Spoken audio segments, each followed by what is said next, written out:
रघुनाथ जी अपने बेटे सुनील के साथ अपने दोस्त रवि की बेटी अंजलि की शादी में पहुंचे तो दोस्त को देखकर जैसे ही रवि ने खुशी से रघुनाथ जी को मेरे प्यारे दोस्त कहते हुए गले लगाना चाहा तो रघुनाथ जी उससे गले मिलने के बजाय गुस्सा होते हुए बोले, खबरदार जो मुझे दोस्त कहा, मुझे शर्म आ रही है तुमको अपना दोस्त कहते हुए।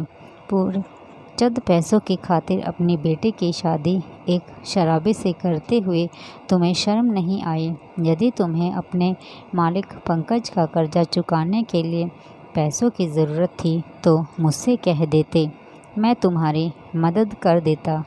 कर्ज के बदले बेटी की शादी उसके शराबी बेटे से करने की क्या ज़रूरत थी? यह सुनकर रवि दुखी हो गया था। उसकी बेटी अंजलि बेहद खूबसूरत और गुणवान थी। अंजलि की शादी वह उसी के जैसे खूबसूरत, शिक्षित और गुणवान लड़के से करना चाहता था, परंतु गरीबी के कारण वह ऐसा न कर सका। पंकज एक प्रॉपर्टी डीलर था जिसके यहाँ वह ड्राइवर की नौकरी करता था। एक बार पत्नी को लकवा मारने के कारण जब उसे पत्नी के इलाज के लिए पैसों की ज़रूरत पड़ी तब उसने ब्याज पर पंकज से पैसे उधार लिए थे, जिन्हें वह लाख कोशिश करने के बाद भी चुका नहीं पाया था, क्योंकि उसे तनख्वाह में से जो पैसे मिलते थे सब पत्नी की बीमारी और बच्चों की परवरिश में खर्च हो जाते थे। एक दिन जब पंकज पैसे मांगने रवि के घर गया तो अंजलि की खूबसूरती को देखकर वह इतना प्रभावित हुआ कि उसने अपने पैसों के बदले अपने बेटे अमित, जो काम करने की बजाय अपने पापा के कमाए पैसों से शराब पीकर दोस्तों के साथ आवारागर्दी करता था, उसके लिए अंजलि का हाथ मांग लिया था, जिसे रवि ने तुरंत स्वीकार कर लिया था, क्योंकि बेटी के हाथ पीले करने के लिए उसके पास कुछ भी पूंजी न बची थी। ऊपर से पंकज रोज़ अपने पैसों का तगाजा करता था। विवाह के दिन जब अंजलि जयमाला डालने के लिए स्टेज पर आ रही थी तब उसने देखा अमित अपने दोस्तों के साथ शराब के नशे में झूम रहा था। अपने होने वाले पति को शराब के नशे में देखकर अंजलि वहीं पर फूट फूट कर रोने लगी थी। उसी वक्त रघुनाथ जी वहां आए और अंजलि को रोते हुए देखकर उन्होंने उससे रोने का कारण पूछा तो अंजलि रोते हुए बोली, काश मेरी शादी इस शराबी से न होकर किसी संस्कारवान व्यक्ति से होती तो ऐसा कितना अच्छा होता। ऐसे व्यक्ति से शादी करके ज़िंदगी में खुशियों के बदले दुख ही मिलेंगे। आज कर्ज के बदले मुझे अपनी खुशियों की बलि देनी पड़ रही है।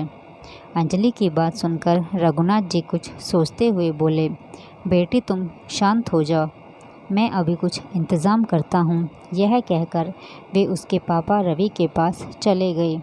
अंजलि की शादी अमित से करने पर खेद जताया।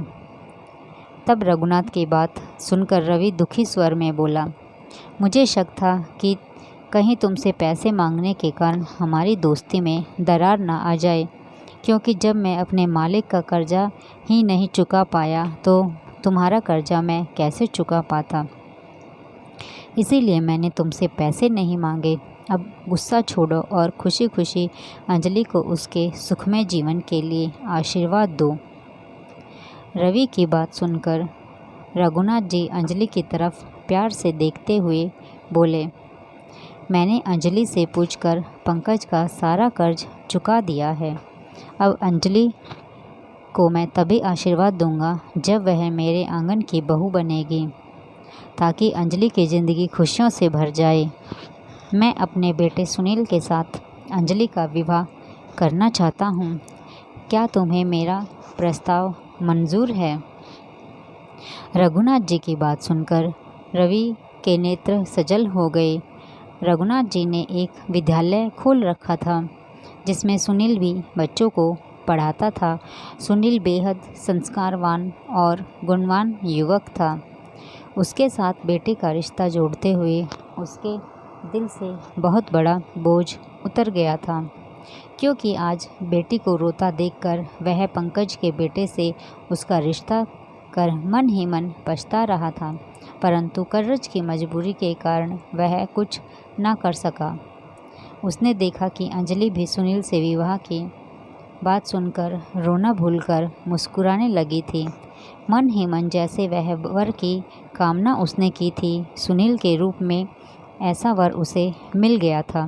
बेटी का मुस्कुराता हुआ चेहरा देखकर रवि ने रघुनाथ जी को विवाह की स्वीकृति दे दी और दोस्त का आभार व्यक्त करने के लिए वह जैसे ही रघुनाथ जी के चरण छूने लगा, रघुनाथ जी ने रवि को गले लगाते हुए बोले, आज के बाद मेरी निष्ठा पर कभी शक मत करना।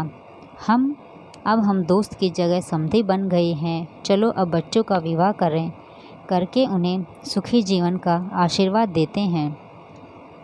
रघुनाथ जी की स्नेह भरी बोल सुनकर रवि खुशी खुशी उनके बेटे के साथ अपने घर आंगन में बेटी की शादी की।